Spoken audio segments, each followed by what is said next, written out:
And the media can even... Do we have bombers? Bombers get the power to conduct the presidential election.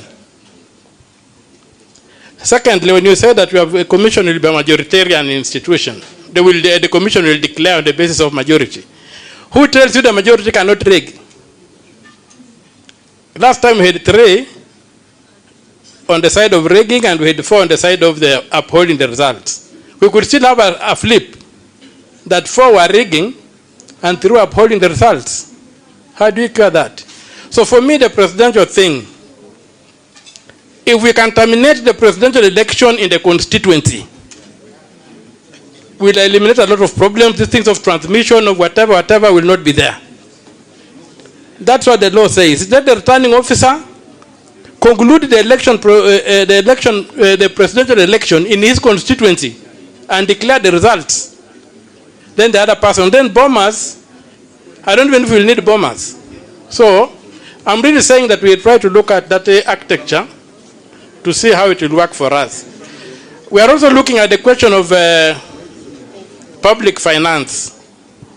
When I look at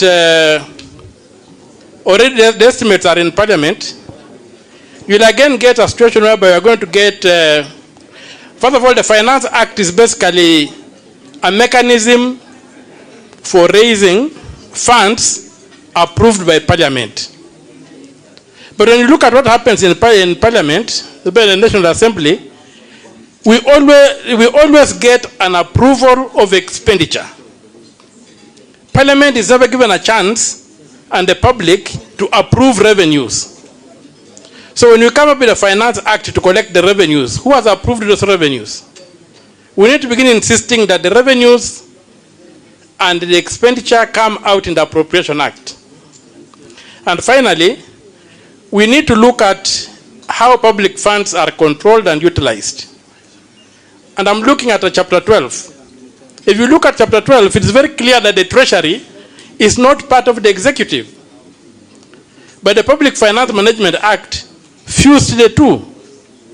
So even find like for us who are in the county structure, the Treasury, the executive fulfills its needs before it considers the counties. We should have an independent Treasury that is away from the presidency so that the president cannot ignore the budget passed to look at that and see to it that if we just have fidelity to Chapter 7 on the elections and fidelity to Chapter 12, we shall resolve the problems bedeviling this country. Thank you very much. Thank you very much. The public eye, Zain will demonstrate to you that we are with you on that election. Everything you have said about the polling, the constituency is already there, but he'll explain. Honorable Faki, then Honorable Sos. Thank you, Professor. I want, first of all, I want to agree with Senator Kajwang on. I made a proposal to amend the standing orders of the Senate so that a member from the party not in government will be chairing that committee. But our speaker overruled that proposal, despite the fact that the technical committee of the House had agreed with my proposal. Number two, I was looking at the issue of audit of the elections, where the proposal in the bill was to allow the chair of the IBC to audit, if I'm not mistaken, to audit, to present an audit report. Now you can imagine if Chebukati was to do the audit, what will he have said in that audit? So we need to relook at that proposal so that an independent office does that audit. They are supposed to file reports in Parliament, but I don't think any was filed for the last general election, because they used to file reports which were considered by the JLAC of both houses. But in this year I haven't seen, or in the last election, I haven't seen that audit. Thank you. Thank you very much. Again, Honorable Zain will answer that. I think that's what even 138(4)H envisages. It's just that IBC doesn't do it. Honorable Sosi, then Honorable Fatuma Network. Thank you, Prof. Maybe if you can allow me to comment on opening of servers, which someone asked, that we talked about opening of servers, and servers have not been opened. I've gone through the amendments, but one low-lying fruit, which I think the coalition should think about, is that in the Election Act, it provides for a joint technology committee between IBC, the political parties, and I think we have a few government agencies. And that provision was amended along the way after 2017 election to give IBC the discretion to have the committee or not to have the committee. So when we went to 2022 election, IBC just did not initiate that committee. And that's why you could see that a lot of the technologies they brought, the political parties were not very conversant. But in 2017, there was that committee. And that is what gave us a great chance of even winning the case at the Supreme Court. So what I would suggest is that we need to propose an amendment so that we make it mandatory for IBC to have that IT technology joint committee. And that will help us deal with issues of servers, issues of procurement, issues of the nature of technology, issues of data, and all that. The other issue is the amendment to the Political Parties Act. Yes, I know from the amendments, the new authority is going to have representation from the other parties, which are outside government. But then the elephant in the house is not that. The elephant in the house is financial independence of the office of the registrar of political parties. If that is not there, then we'll still have challenges.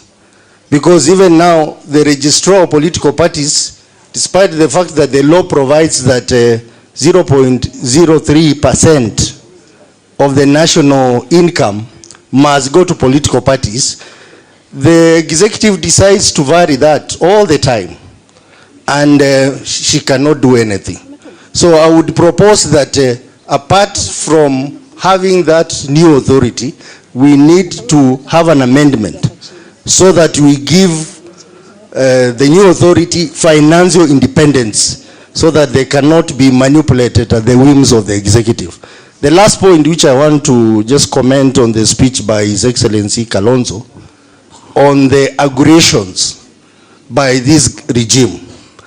One aggression which I think we need to speak to, which senators who are here agree with me, is there is a deliberate scheme to kill devolution in this country. We see things happening, some of the functions which are devolved, clear schemes to take them back to the national government. And even and I want to thank our members who are in the National Assembly. They stood so firm on the issue of division of revenue. You know, as a result of the Finance Bill Act which they passed, counties are going to require an additional 34 billion shillings to finance the effects of the Finance Act which they passed. And now, they are saying that they cannot increase money to the counties, they can only increase 6 billion shillings. I think what we need to do as a team, as a MEO team, is that those who will sit on the mediation committee, they need to go there with one issue, that we want to retain the 415 billion shillings. They are telling us that, oh, if we go for 415, CDF will be reduced, Sijui Kera will be reduced. We are not talking about reducing KERA. We are simply saying, this is what you have as a national government, and this is what we should have as counties. So I want to urge this team that we stand firm against any attempt to kill devolution. And surprisingly, they have even taken over COG. And some of our governors ignorantly are in bed with this government. They come and tell them, look here, we want to help you finance this function like CHPs. We'll give you 50% counterpart funding. And they agree. But slowly by slowly, these functions are going back to the executive. The issue of alcoholic drink registration, you heard yesterday Deputy President saying they want to take over. So I think we need to stand firm, and this is one of the things that we should be talking tough, apart from the cost of living issue.